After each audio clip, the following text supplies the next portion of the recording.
こでビビビビになるわけですよ。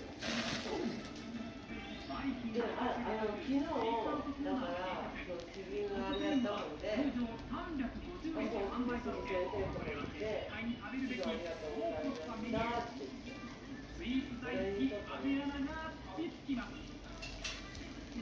これかね。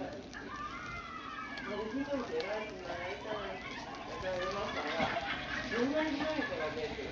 続いて、望月アナも挑戦。でも、次の先生の隣が病院なので、食べてもらって、もう今日から寿司飲めるわ、って言ってもらったり。なぜかソフトクリームを取らずに席へ。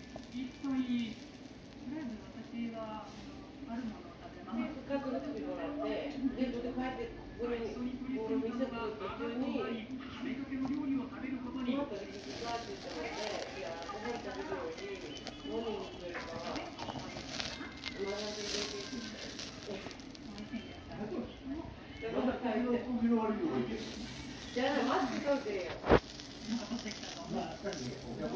おらへんでいいって。